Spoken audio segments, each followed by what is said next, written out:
Okay, so lesson 2. So we've been talking about getting familiar with the coordinate plane. Now we're going to this is functions and relations. We're going to talk about relations. Relations is a bigger group than functions. Functions is a specific type of relation. Okay, now a relation is a relation between two sets is a collection of ordered pairs containing one object in each set. That is, if the object for X is from the first set and the object Y is from the second set. Okay, so when we have an ordered pair, we have X's and Y's. X's are always in the first set and Y's are also in the second set. So if that happens, then the objects are said to be related if the ordered pairs is in that relation. So if you have a group of things and you find that certain ones match up, then they're in that relation. So in summary, basically a relation is a set of ordered pairs. However, you can also organize them in a variety of different ways. So example, 1, 3, 2, 4, 3, 5, that's a relation. That's a set of ordered pairs, and they show a relationship. Now we can do them in a variety of ways. I could do this as a table of values.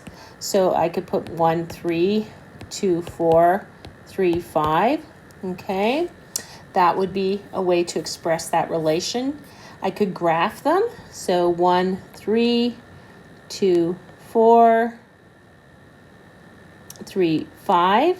And did I do something wrong? 1, 3, 2, 4. I did. Let me do that over. 1, 3, 2, 4, 3, 5. And you know me, I like to draw a line. Okay, so we're going to connect them because why not? Well, we don't know actually if this is a line, but I'm doing it anyways. So that's a graph. It might just be the points. But if it's an equation, if we see, this is the equation for those points, because if that was a table of values, 1 plus 2 is 3, 2 plus 2 is 4, 3 plus 2 is 5. Or we can do an arrow diagram. And the way an arrow diagram works is you would just list your X values and your Y values, and then you would connect them with arrows. Okay. Sometimes there's more complicated ways to arrange them. There are a lot of different ways to arrange a relation. Now, we want to talk a bit about terminology. One, discrete data. So in discrete data, it means that all the data values have a specific meaning. So in a graph, the points are separate, not connected, so they wouldn't connect that line, but here we've got an equation, so that says to connect them. For example, shoe size. Nobody has a 2.125 size shoe, but they might have a 2 or a 3. Nobody has a 12.478. So you can only have the discrete datas, the points indicating those specific shoe sizes. T-shirt color, for the red, blue, and green, there's no color halfway between red and green, like it's just one or the other. Hours worked, okay? You work a specific number of hours, okay, etc. We're talking a lot, though, about continuous data. And this uses specific integer values. In a graph, all points are connected. For example, weight, height, temperature. So you can have a 0.125 degrees. You can have 3.58 hours, okay? So this would have whole numbers. This would have partial numbers as well as whole numbers. Okay, so you could have decimals or fractions as well as whole numbers. Okay. And that's really just in terms of how we organize our data. Because when we're talking about relations, there can be different situations where you might have discrete data versus continuous data. Now, when constructing graphs based on data, the following features are essential. First, dun, dun, dun, this is so important, a title that describes what the graph shows. I'm going to underline that, a title. The number of times I get a graph that doesn't have a title drives me crazy. A grid that is used to plot the points or other data. It should be a good grid so that people can, the reason for that is clarity, so people can see where the points are. If you just have a scatter plot with no grid, it's really hard for people to understand what the numbers are and to line them up. And the grid helps us do that. Should have the range of the data you're given, or you should have it, and the scale of the data. So those are going to be included on when you construct your graph and your x-axis. Now, it also is going to have a horizontal or x-axis that is labeled. So let me underline that one. Labeled, name of the variable, and the units. Okay, very important. And a vertical axis or y-axis that's labeled with, let me underline that, labeled, name of the variable, and the units represented. I'll just talk a moment here. This is usually, if we're talking scientifically, which you might come up in science, the x-axis is your independent variable. And I don't know how much we're going to do with that in our 4 lessons. And the vertical axis is your dependent variable. But you can impress your science teacher by knowing that. Okay? And your dependent variable depends on your independent variable. So, for example, we're going to draw a graph for each of the scenarios below. Be sure to include the essential features. And we're going to determine whether the data is discrete or continuous. Okay? So we have to think about those features we talked about. And we also want to think about the kind of data. So, example A. Tina conducted a survey about the number of players on each sports team in her school. The results are shown below. Now, the first thing I hate about this is that I don't have a grid. But we're gonna make it work. Okay? So, in this, we have the number of players on the team and the sport that they played. Okay? Now, this is actually going to be our x-axis. Okay, and this will be our y-axis. And that's because the sport is your independent variable. Okay, so here I'm graphing the sport versus the number of players on a team. That's my title. Tells me what I'm graphing. What is the graph about? Down here, it will be the sport, and we'll have the kinds of sports. And up the side, we're going to have our axes. Now, I've got to make this axis up. It's got to go from 5 to 20. So, but I'm going to make it from 0 to 20. So, let's see. 5, 10, 15, 20. Yeah, it should be a little longer than that, but that's okay. That's all I can really do. Okay. Okay. And down here, well, this is discrete data. So all I can really do, I'm going to make a bar graph. How many do I have? 1, 2, 3, 4.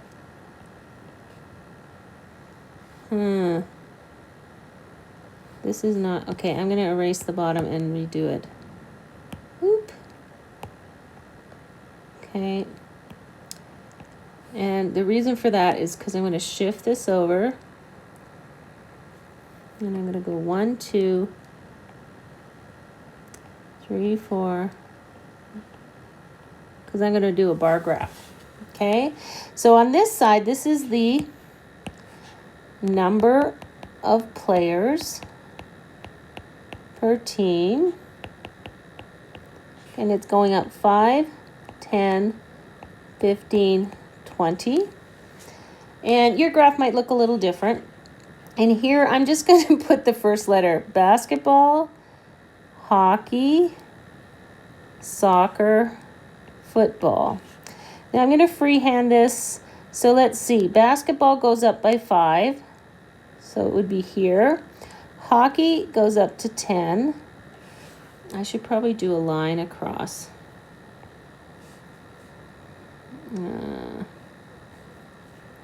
Okay, 10 is over here. Soccer is at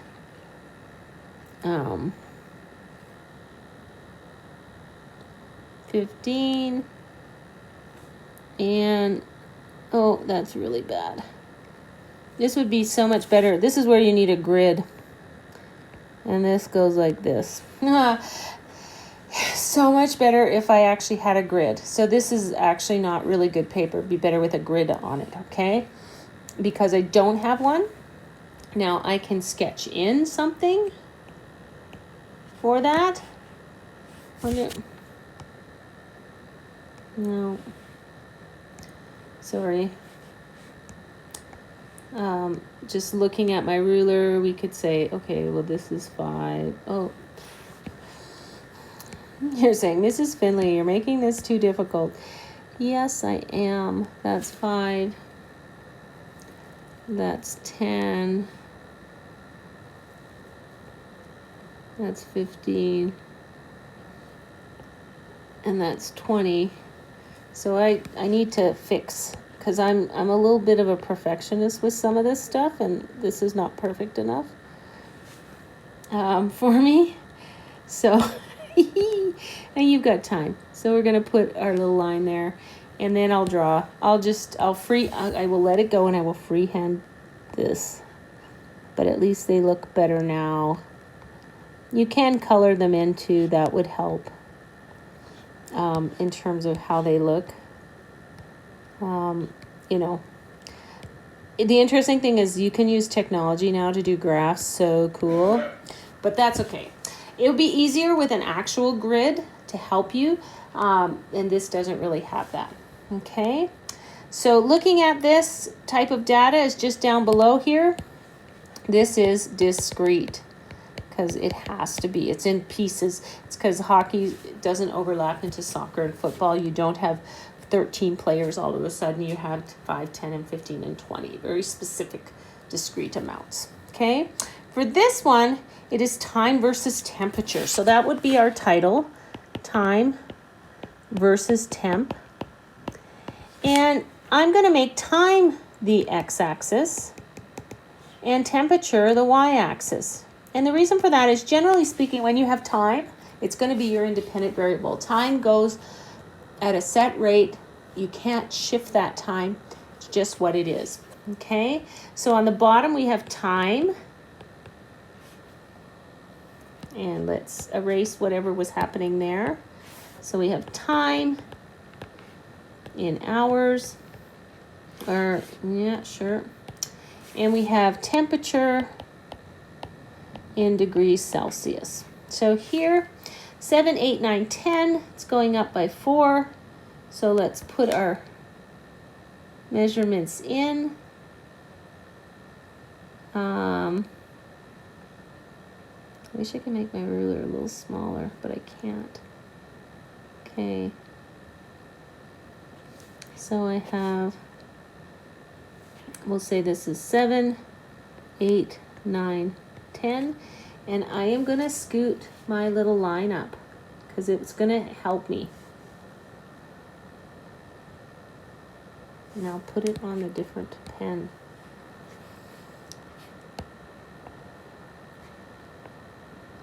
So 7, 8, oh, how I wish I had graph paper. 9, 10, okay. So let's mark those on the bottom. 7, 8, 9, 10. And then our temperature goes 5, 7, 10, 11 degrees. So 5 to 11, we can start this wherever. We don't have to start it at 0. there is a difference of 6 from the top to the bottom. So I want to make sure I have that in here. So if I put my thing here and I go 5, 6, 7, 8, 9, 10, 11, they'll all fit in. So 5, 6, 7, 8, 9, 10, 11. I'm going to do the same thing I did, and I'm going to put in a grid, but I'm really only going to worry about it for those key numbers. So 5,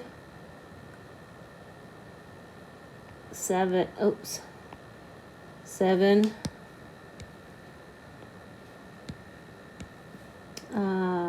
10,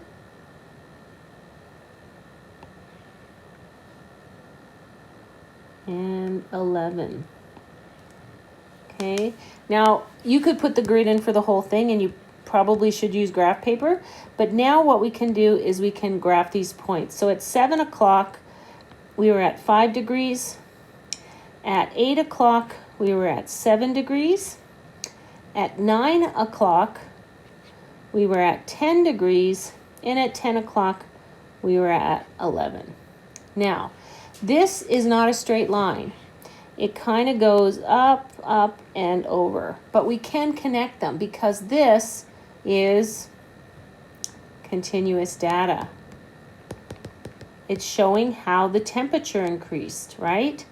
So it is not it is not discrete. We are getting a trend, okay?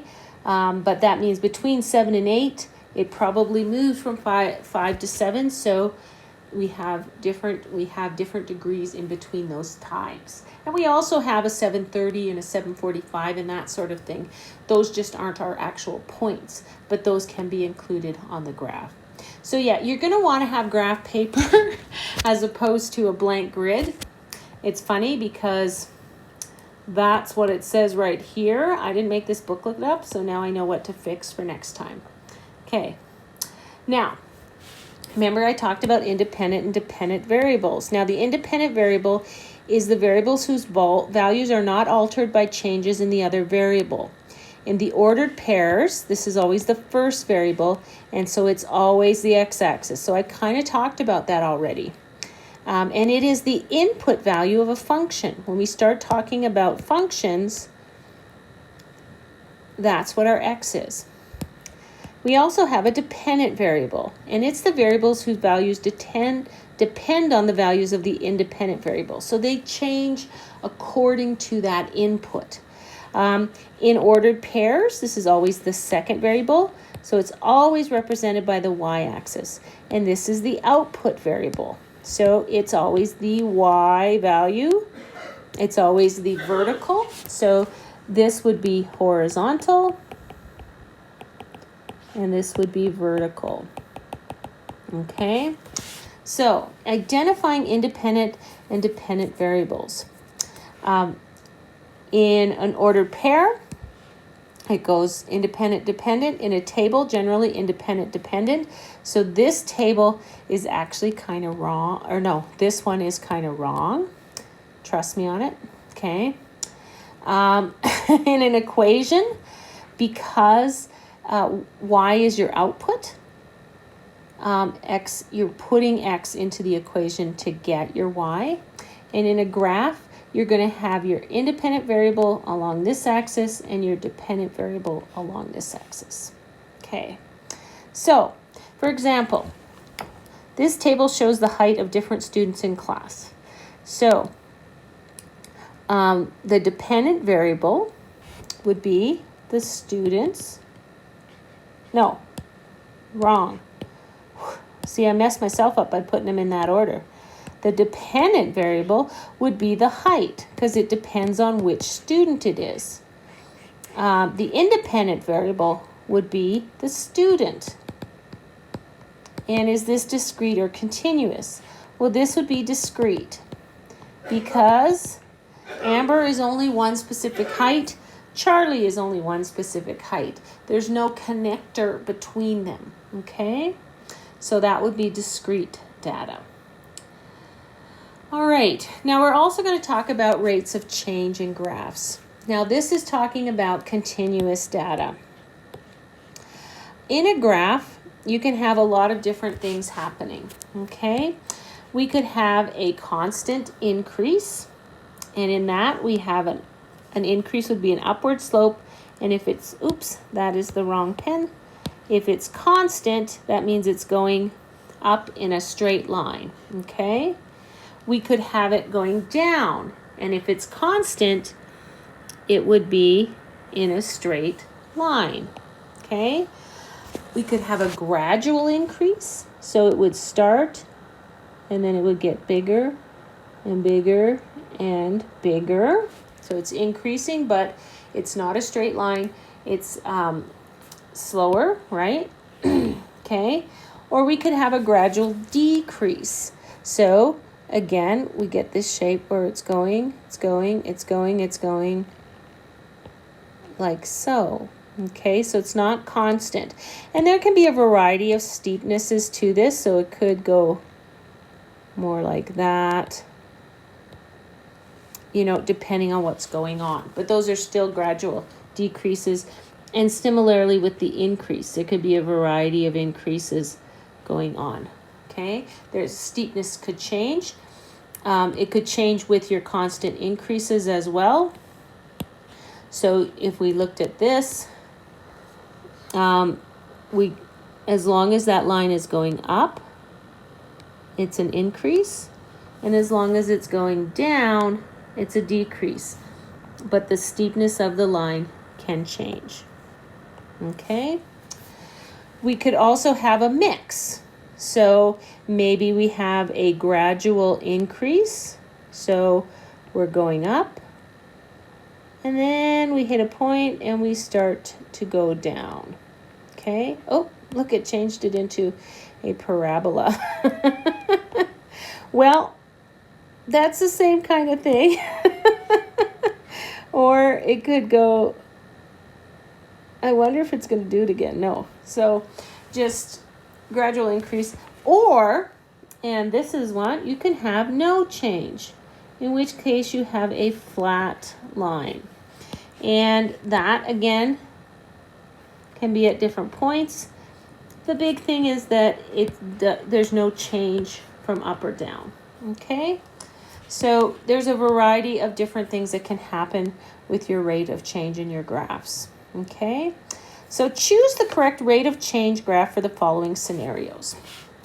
Hot chocolate cooling over a period of time. So it starts very hot, and the temperature is going to get cooler and cooler and cooler. Now, the thing is that we don't know if it's a constant decrease or a gradual decrease. So it could either be a constant decrease or it could be a gradual decrease. It might depend on what kind of cup you have. Okay? Position of a football being thrown by a quarterback to a catcher. So if you think about that, that ball, it's going to go up and then it's going to go back down, right? So it starts here. There's going to be an arc. So it's going to be a gradual increase and then a decrease. Not necessarily a straight line. It's going to be a curve. Firefighters climbing a ladder resting on a building. So here we've got a ladder on a building. They're going to go straight up. This is going to be a constant whoosh, increase. Okay. Watching a movie on Netflix at home over time. Well, that might just be no change. Once you get on the couch, you're not going to move. Right? Now, you could say, oh, for 4, well, I do. I get up and go to the bathroom and go get popcorn. So maybe there are some changes, or maybe you've just parked yourself on the couch. Okay? Now, you're going to take this information and you're going to answer some questions about different kinds of data. You're going to graph. You're going to build some graphs. That'll be fun. And then you're going to talk about what's going on in some pictures. Okay? And match up some graphs with some possible scenarios. Okay? So it's really kind of reading and seeing what's going on in some graphs. Alrighty? So have fun exploring these graphs.